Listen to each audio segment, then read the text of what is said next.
பேசாம தூங்கி இருக்கலாம். நானே வந்து மாட்டிக்கிட்டனே. உன் ரத்தமும் என் ரத்தமும் ஹலோ கைஸ், நம்ம இந்த விளையாண்டு பார்க்க போகிறோம்னா இந்த சினிமாட்டிக் வேர்ல்டை பொறுத்த வரைக்கும் film franchise and cinematic universe ஒரு விஷயம் பெரிய அளவில் பூம் ஆயிடுச்சு. நம்ம ஹாலிவுட் சைடில் பார்த்தா இந்த மாதிரி நிறைய விஷயங்களுக்கு ஏகப்பட்ட ஃபிலிம் ஃப்ரான்ச்சைஸ் ஏகப்பட்ட சினிமாட்டிக் யூனிவர்ஸ்ங்கிறது வச்சிருக்காங்க. பட் இந்தியன் சைடில் இப்போ தான் அவங்க உள்ள வந்திருக்காங்க அப்படிங்கிற மாதிரி சொல்லலாம். ஸோ நம்ம இன்னைக்கு பார்க்க போகிற வீடியோ என்ன கேட்டிங்கன்னா top 5 best upcoming film franchise or cinematic universe தான் பார்க்க போகிறோம். ஸோ இந்த வீடியோ கண்டிப்பாக உங்களுக்கு போர் அடிக்காது அண்ட் இன்ட்ரெஸ்டிங்காக இருக்குங்கிறத தெரிஞ்சுட்டு ஸ்கிப் பண்ணாமல் ஃபுல்லாக பாருங்கள். So this is welcome to my YouTube channel.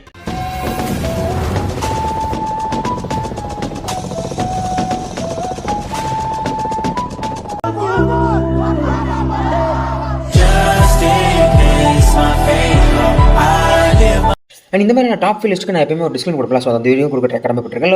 Literally இந்த டாப் லிஸ்ட்டில் ஆர்டர் பண்ணிக்கலாம். ஸோ இது எல்லாமே இந்த ஃப்ரான்ச்சைஸ் இருக்கக்கூடிய அந்த விசிபிலிட்டி அண்ட் இந்த ஃப்ரான்ச்சைஸ் இருக்கக்கூடிய அந்த கிரெடிபிலிட்டி இருக்குல்ல, அதை பொறுத்து தான் லிஸ்ட் பண்ணியிருக்கேன். இப்போ என்னோட பர்சனல் ஃபேவரட்டி அடிப்படையாக கொண்டு தான் இந்த லிஸ்ட்டை நான் எடுத்திருக்கேன். பட் அதை தாண்டி வேறு எந்த ஒரு வெஞ்சன்ஸ்னாலே அந்த லிஸ்ட்டில் வைக்கிறேன். பிகாஸ் இதில் டிஃப்ரெண்ட் ரீஜன்ஸான மூவிஸ் இருக்குங்கிறதுனால இதை நான் சொல்ல நான் கடமைப்பட்டிருக்கேன். ஸோ இப்போ வீடியோக்குள்ள போயிடலாம். ஓகே, இந்த டாப் 5 லிஸ்ட்டில் நான் 5th பிளேஸில் வச்சிருக்கேன் அந்த ஃபிலிம் ஃப்ரான்ச்சைஸ் வந்து பிரம்மாஸ்திரா ஃபிலிம் ஃப்ரான்ச்சைஸ். ஸோ இந்த பிரம்மாஸ்திராவோட பார்ட் 1 வந்து 2022 இருக்கும். சிவான் நேம் கொடுத்துருப்பாங்க. பார்ட் 2 தேவ் அப்படின்னு சொல்லியிருக்காங்க. அண்ட் பார்ட் 3 சொல்லி ஒரு ட்ரைலர் தான் பண்ணியிருக்காங்க. பட் அயன் முகர்ஜி ஒரு இன்டர்வியூவில் 2 ஸ்பின் ஆஃப் இருக்கான வாய்ப்புகள் இருக்குன்னு சொன்ன மாதிரி எனக்கு ஞாபகம் இருக்குது. பட் அதை தவிர்த்துட்டு பார்த்து ஒரு ட்ரைலர் பிளான் பண்ணியிருக்காங்க. ஸோ இந்த ட்ரைலர் பிளான் பண்ணி ஒரு 10 வருஷம் கனவாக தான் டேரக்ட் எடுத்திருக்காரு. எனக்கு நல்லாவே ப்ரொமோஷன் பண்ணியிருந்தாங்க. அண்ட் இந்த படத்தோட டீசர் இதெல்லாம் பார்த்துட்டு போனவங்க எல்லாருக்குமே அது ஒரு ஆக்ஷன் ஃபேண்டசி ஃபிலிமாக இருக்கும், இல்லை ஒரு அட்வென்ச்சர் ஃபேண்டசி ஃபிலிமாக இருக்கும், இல்லை ஒரு ரிலீஜன் சம்மந்தப்பட்ட ஒரு பிக்கெஸ்ட் ஃபேண்டசி ஃபிலிமாக இருக்கும். நிறைய விஷயங்கள் எக்ஸ்ப்ளோர் பண்ணுவாங்கன்னு நினச்சிட்டு போனால் அங்கே போனால் ஒரு லவ் படத்தை போட்டு காமிச்சிட்டாங்க. யாருக்கும் பிடிக்கல. பட் அதை தாண்டி பார்த்தா இந்த படத்தில் கூட அந்த விஎஃப்எக்ஸ் ஒர்க்காக இருக்கட்டும், நிறைய விஷயங்கள் முன்னே புதுசாக நல்லாவே பண்ணியிருப்பாங்க.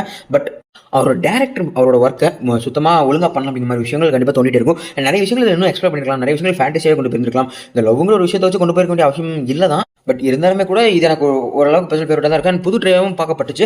அதே சமயத்தில் இந்த படத்தோட பார்ட் 2 வந்து மூவிங் ஃபார்வர்டில் இப்போ இருக்கிற மாதிரி தான் ஒரு ப்ரொடியூசர் கன்வின்ஸ் பண்ணிருக்காங்க. பிகாஸ் ஏன்னா இந்த படத்தோட பார்ட் 1 அவ்வளோ பெரிய ப்ராஃபிட்லாம் கிடையாது. பிகாஸ் 450 கோடி கலெக்ஷன் பண்ணியிருந்தாலும் கூட இந்த படத்தோட பட்ஜெட் மட்டுமே 400 கோடி, விஎஃப்எக்ஸ் மட்டுமே 100 கோடி செலவு பண்ண மாதிரிலாம் சொல்லியிருந்தாங்க. ஸோ அது நீங்கள் படத்தில் பார்க்கும்போது கண்டிப்பாக பிரதிபலிக்கும் தான்.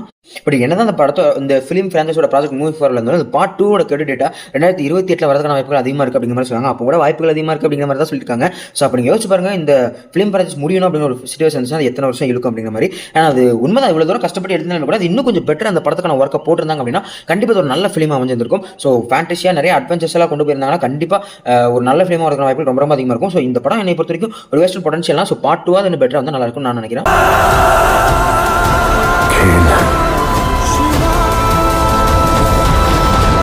இந்த லிஸ்ட்டில் நான் 4th பிளேஸில் வச்சிருக்கிறது தான் காப் யூனிவர்ஸ். ஸோ நம்மளை பொறுத்த வரைக்கும் ரீமேக் யூனிவர்ஸ் மாதிரி தான் ஃபீல் ஆகும். பிகாஸ் இந்த படத்தில் வந்து சிங்கம் அண்ட் சிங்கம் ரிட்டர்ன்ஸ் முதல்ல 2 மூவி வந்துச்சு. அதை எடுத்தது ரோஹித் செட்டி தான். ஸோ அவர் தான் இந்த யூனிவர்ஸுமே கிரியேட் பண்ணி வச்சிருக்காரு. ஸோ இந்த சிங்கம் அண்ட் சிங்கம் ரிட்டர்ன்ஸ் வந்து நம்ம ஹரிமாம்சன் நம்ம சூரிய பண்ணிப்பாங்க சிங்கம் 1 and 2. ஸோ அதோட ரீமேக். அண்ட் அதுக்கப்புறம் சிம்பான்னு சொல்லி மூவி வந்திருக்கும். அந்த சிம்பா மூவி வந்து பார்த்தீங்கன்னா நம்ம என்டிஆரோட, அதாவது ஜூனியர் என்டிஆரோட டெம்பர்னு ஒரு மூவி வந்திருக்கும். நம்ம ஊரில் கூட விஷாலனை வச்சு அயோக்கியான் பண்ணியிருப்பாங்களே. ஸோ அந்த மூவியோட ஹிந்தி வெர்ஷன் தான் சிம்பா. அண்ட் சூரியவம்சி வந்து அவரோட ஓன் கிரியேஷன். அதுக்கப்புறம் சிங்கம் அகைன் அவரோட ஓன் கிரியேஷன். ஸோ இந்த 2 மூவி வந்திருக்கும். ஸோ இந்த சிங்கம் அகைன் கொண்டோம்னா இது ஒரு நல்ல யூனிவர்ஸ், அதாவது யூனிவர்ஸ் மூவிஸ் தான் இதை தான் எதிர்பார்ப்பு அப்படிங்கிற மாதிரி ஒரு ஃபிலிமாக இருக்கும். லிட்டரலி சொல்லணும்னா மொத்த பாலிவுட்மே அந்த படத்தில் இருக்கும் அப்படிங்கிற மாதிரி சொல்லலாம். அதாவது அஜய் தேவகன், சல்மான் கான், தீபிகா படுகோன், அக்ஷய்குமார், அர்ஜுன் கபூர், டைகர் ஷெராஃப், ஜாக்கி ஷெராஃப், ரன்வீர் கபூர், கருணா கபூர்னு சொல்லிட்டு மொத்த பாலிவுட்டே இந்த படத்தில் நடிச்சிருக்காங்க சொல்லலாம். ஸோ இந்த மாதிரி படம் வந்து ஒவ்வொரு வீட்லையும் வந்து நல்லா தான் இருக்கும். இப்போ நம்ம கோலிவுட்லையுமே கூட இந்த மாதிரி ஒரு டேரக்டர் வந்து ஒரு யூனிவர்ஸ் கிரியேட் பண்ணிட்டு எல்லா ஆக்டரையும் வச்சு அந்த படம் பண்ணு ஒரு படத்தில் கூட்டிட்டு வந்தால் அது எவ்வளோ செம்ம மொமெண்ட்டாக இருக்கும். ஸோ அந்த மாதிரி மொமெண்ட் படம் தான் சிங்கம் அகைன். ஆனால் ஸ்டோரி அதுக்கு கன்வின்சிங்காக இல்லை அப்படிங்கிறதான் ஒரு சோகமான ஒரு விஷயம். ஸோ இந்த யூனிவர்ஸோட ஐடியா கான்செப்ட் எல்லாமே நல்லாவே இருக்கும். பட் ஆனால் இது வந்து அடுத்தடுத்து இதான் வரப்போதுன்னு சொல்லி வச்சு ரிலீஸ் பண்ணுறது கிடையாது. பிகாஸ் இது வந்து ரோஹித் செட்டி அப்படிங்கிற டேரக்டரோட மைண்டில் கிரியேட் மைண்ட்னால மட்டுமே உருவாக்கப்பட்ட ஒரு யூனிவர்ஸ் தான். ஸோ அடுத்து அவருக்கு என்ன தோணுதோ அதை அப்பப்போ சொல்லி எடுக்கிற மாதிரி தான் இந்த யூனிவர்ஸ்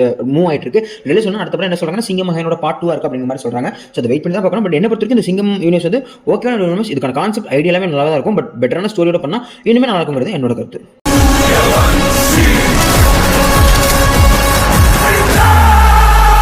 ஓகே, இந்த லிஸ்ட்டில் நான் தேர்ட் லிஸ்ட்டில் வச்சிருக்க ஃபிலிம் ஃப்ரான்ச்சைஸ் வந்து YRF ஸ்பை யூனிவர்ஸ். இதுவும் பாலிவுட் யூனிவர்ஸ் தான்.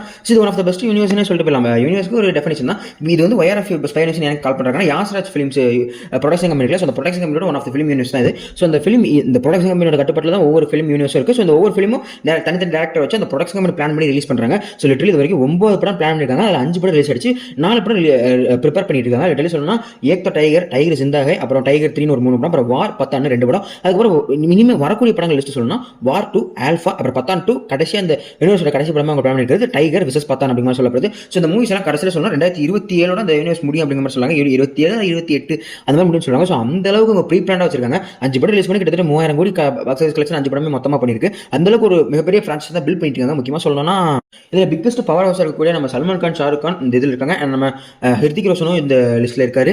அண்ட் இந்த வார் 2 பத்தான் 2 அந்த மாதிரியான லிஸ்ட்டில் பொறுத்த வரைக்கும் ஜூனியர் NTR சூர்யான்னு சொல்லிட்டு ஏகப்பட்ட பேர் நடிக்க போகிற மாதிரி ரூமர் கிளம்பிட்டு தான் இருக்க போதுக்கு.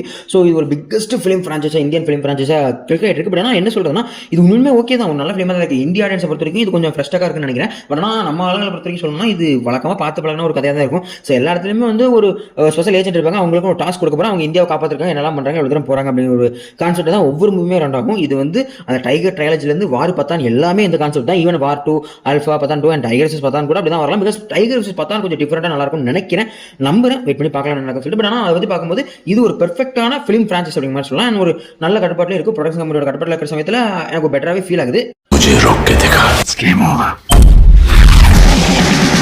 செகண்ட் பிளேஸ் வச்சிருக்க ஒரு ஃபிலிம் பிரான்ச்சஸ் கல்கி சினிமேட்டிக் யூனிவர்ஸ் தான். ஸோ இந்த படம் ஒரு சீக்வல் தான் நினச்சி பண்ணால் நான் படத்தோட கிளைமேக்ஸ் அவங்களே போட்டாங்க. இது ஒரு கல்கி சினிமேட்டிக் யூனிவர்ஸ் அப்படின்னு சொல்லிட்டு. ஸோ இந்த படத்தில் வந்து இப்போதைக்கு இவங்க 4 படம் தான் பிளான் மாதிரி சொல்கிறாங்க. ஆனால் இந்த cinematic universe is the most potential cinematic universe அப்படின்னு சொல்லலாம். பிகாஸ் இந்த கல்கி 2898 AD கிளாஸ் இந்த ஒரு படத்திலே அவ்வளோ கான்செப்ட் இருக்குது. இதில் வந்து ஏகப்பட்ட முக்கியமான கேரக்டர்ஸ் ஸ்பின் ஆஃப் மட்டுமே கொடுக்கலாம். பிரபாஸ் மட்டுமே வச்சு ஒரு ஸ்பின் ஆஃப் மூவி கொடுக்கலாம். அண்ட் நம்ம கமலஹாசன் சார் வந்து இப்படி யாஸ்கின் இருக்கல, ஸோ அந்த சுப்ரீம் யாஸ்கினை பேஸ் பண்ணி ஒரு ஸ்பின் ஆஃப் ஸ்டோரி கொடுக்கலாம். அமிதாப் பச்சன் கேரக்டர் வச்சு ஸ்பின் ஆஃப் ஸ்டோரி கொடுக்கலாம். அவரோட கண்ணத்தில் அந்த உலகத்தை எப்படி பார்த்தாரு, அந்த இடத்துக்குள்ள எத்தனை வருஷமா இருந்தார் அப்படிங்கிற ஒரு ஸ்பின் ஆஃப் மூவி கொடுக்கலாம். ஸோ ஏகப்பட்ட கேரக்டர்ஸ் இருக்கும். அந்த ஒவ்வொரு கேரக்டர்ஸையும் வச்சு ஒரு ஸ்பின் ஆஃப் கண்டிப்பாக கொடுக்கலாம். உண்மையிலுமே சூப்பராக இருக்கும்.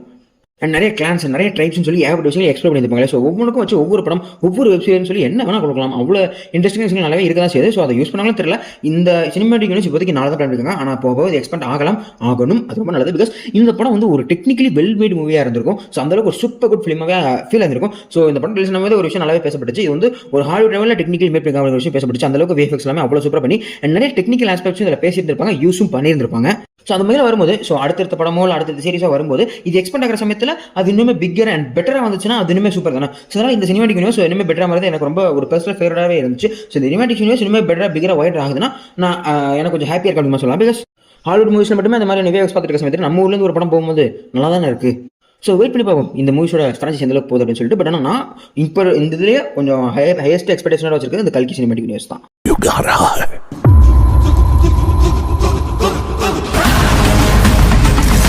இதெல்லாம் இந்த லிஸ்டோட டாப் 1 பொசிஷன் கொண்டோம். ஸோ பெரிய கம்சத்தில் எல்லாம் கண்டிப்பாக கண்டுபிடிச்சிருப்பீங்க. That's Lokesh cinematic universe. So இந்த யூனிவர்ஸ் வந்து எனக்கு ஒன்றுமே பர்சனல் ஃபேவரட். அண்ட் எதிர்பார்த்த சமயத்தில் இது ஒரு யூனிவர்ஸாக அமைஞ்சது அப்படிங்கிற மாதிரி சொல்லலாம். அண்ட் அதே மாதிரி இது வந்து ஒரு ப்ரீ பிளான்டாக பெர்ஃபெக்டாக ஒர்க் ஆன ஒரு யூனிவர்ஸ்னு சொல்லலாம். கைதிக்கும் விக்ரமுக்கும் இருக்கக்கூடிய அந்த கனெக்ஷன்லாம் கொடுத்த விதம் நல்லாவே இருந்துச்சு. பட் என்னதான் லியோவில் வந்து அந்த கனெக்ஷன் என்னதான் ஒர்க் அவுட் ஆகணும்னு சொன்னாலும் எனக்கு ஓகேவாக தான் ஃபீல் ஆச்சு. ஏன்னா அதை தொடர்ந்து இந்த மேக்கிங் விஷயத்தில் பார்த்தீங்கன்னா கைதியோட விக்ரமில் மேக்கிங் விஷயத்தில் கொஞ்சம் பெட்டராக இருந்திருக்கும். அண்ட் விக்ரமோட லியோவில் அந்த மேக்கிங் செம்ம குவாலிட்டியாக இருந்திருக்கும். ஸோ குவாலிட்டி வைஸில் ஒவ்வொரு படத்துலையும் அந்த இம்ப்ரூவ்மெண்ட் இருந்தே இருக்கு. பிகாஸ் கொஞ்சம் ரைட்டிங்கில் எனக்கு கொஞ்சம் பெட்டராக பண்ணி தான் நல்லா தான் இருந்திருக்கும். ஸோ லியோ பொறுத்த வரைக்கும் அந்த குவாலிட்டியோட ஸ்டாண்டர்டாக 1 ஸ்டெப் மேலே எடுத்துகிட்டு போச்சு அப்படிங்கிறதுல எந்த டவுட்டுமே இல்லை. மேக்கிங் வைஸில் சொல்கிறேன், VFX வைஸில் சொல்கிறேன். அதே மாதிரி இப்போ வரக்கூடிய இந்த கூலி மூவி இருக்குல்ல சேமா. ஸோ அந்த கூலி மூவியுமே ஒரு பிக்கஸ்ட் ஸ்டாண்டர்டை செட் பண்ணுங்கிறத எந்த ஒரு டவுட்டுமே இல்லை. அது யாருக்காகவும் இல்லை, லோகேஷ் கனகராஜ்காகவே அந்த படம் ஒரு ஸ்டாண்டர்ட் செட் பண்ணும். அண்ட் அந்த அளவுக்கு அவருக்கு ஒரு நேமும் பில்ட் ஆயிடுச்சு. அந்த மாதிரி சொல்லணும்னா விக்ரம் மூவிலாம் வர சமயத்தில் இந்த கான்செப்ட் உண்மையுமே தேவைப்படுற ஒரு கான்செப்ட் தான் ஃபீல் ஆச்சு. லிட்டரலி அந்த ட்ரக்குங்கிற விஷயத்துக்கு எப்படி அப்படியே அடிப்பட்டு இருந்தாங்க. ஸோ அந்த மாதிரி ஒரு எப்படி சொல்கிறது, ஒரு சொசைட்டி மேலே அக்கறக்கூடிய ஒரு ஸ்டோரி தான் ஃபீல் ஆயிருந்துச்சு. ஸோ அந்த மாதிரி இந்த யூனிவர்ஸ் கண்டினியூ ஆனால் நல்லா இருக்கும். பட் ஆனால் என்ன இதில் சோகனா சீக்கிரமாகவே இந்த யூனிவர்ஸ் முடிக்கப்போ அப்படிங்கிற மாதிரி நம்ம லோகேஷ் கனகராஜ் இப்போ ரீசென்ட்லி ஒரு இன்டர்வியூ சொல்லிட்டாரு. சொன்னால் அதுக்கப்புறம் நான் கைதி 2 பண்ண போகிறேன். ரோலெக்ஸ்க்கு மேபி ஒரு ஸ்டாண்டர்ட் ஃபிலிம் மேபி இருக்கலாம். அதுக்கப்புறம் விக்ரம் 2 முடிப்பேன். விஜய் சார் ஒத்துக்கிட்டா லியோ 2 இல்லைனா அதை செல்ஃப் பண்ணிடுவேன் அப்படிங்கிற மாதிரி அவர் சொல்கிறாரு. எனக்கு இன்னும் லியோ 2 வரும் தான் தோணுது. ரோலெக்ஸோட ஸ்டாண்டர்ட் ஃபிலிம் வந்தாலும் இன்னும் சூப்பராக இருக்கும். அண்ட் ஒருவேளை லியோ 2 வந்து ரோலெக்ஸ் ஸ்டாண்டர்ட் ஃபிலிமும் வந்து முடிஞ்சதுக்கப்புறம் விக்ரம் 2ல் Karthi, Kamal sir, Vijay sir, Rajini sir, Suriya sir இவங்க எல்லாரையும் ஒரே ஃப்ரேமில் பார்க்குறது இன்னும் ஒரு மொமெண்டமாக இருக்கும்னு சத்தியமாக வச்சு பாருங்க. ஸோ சிங்கமகேனுக்கு நான் சொல்லியிருந்தேன் இல்லையா. ஸோ அந்த மாதிரி ஒரு மொமெண்ட் கண்டிப்பாக கிரியேட் ஆகும். ஸோ அந்த ஐடியாவை எடுத்துக்கிட்டு நம்ம கொள்ளுடைய மிகப்பெரிய பிள்ளை இருக்கக்கூடிய எல்லா ஆக்டர்ஸையும் போட்டு ஒரு படம் பண்ணால் ஷூர் ஷாட் அதுதான் நம்மளோட பிக்கஸ்ட் அண்ட் ஹையஸ்ட் கிராசிங் ஃபிலிமாக இருக்கும். அதில் எந்த ஒரு டவுட்டுமே இல்லை. பட் நடக்குதான் வெயிட் பண்ணி பார்க்கலாம். ஸோ அதுக்கு ரஜினி சார் முதல்ல கூலி LCU இருக்கணும்ல, அது படம் வந்ததுக்கப்புறம் பார்த்துக்கலாம். ஸோ இந்த LCU பற்றின உங்களோட கான்செப்ட் ஒரு தாட்ஸ் கண்டிப்பாக சொல்லியிருப்பாங்க. எனக்கு உண்மையுமே ஒரு நல்ல ஃபேவரட்டான கான்செப்ட் தான் ஃபீல் ஆகுது. அண்ட் கோலிவுட்டை இன்னொரு ஸ்டாண்டர்ட் கொண்டு போக அப்படிமா நான் நம்புறேன். உங்களோட தாட்ஸை கண்டிப்பாக கமெண்ட் சொல்லியிருப்பாங்க.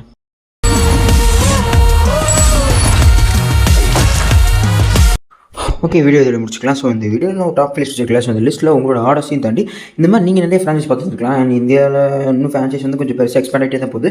ஸோ அந்த மாதிரி நீங்கள் நோட்டீஸ் பண்ண நிறைய ஃப்ரான்ச்சைஸ் நீங்கள் இன்னும் பெட்டராக ஃபீல் ஆன ஃப்ரான்ச்சைஸ் லிஸ்ட்டை கண்டிப்பாக கமெண்ட்ஸ் இருப்பாங்க, நானும் தெரிஞ்சுக்கிறேன். ஸோ இதோட முடிச்சுக்கலாம்னு நினைக்கிறேன். ஸோ வழக்கமாக சொல்கிறது தான், இதே மாதிரி என்னோட டிஸ்கவுண்ட் வீடியோ சந்திக்கிறேன். ஸ்லேஜரி வேர்ஷனிங் ஆஃப்டர்டா. பாய்.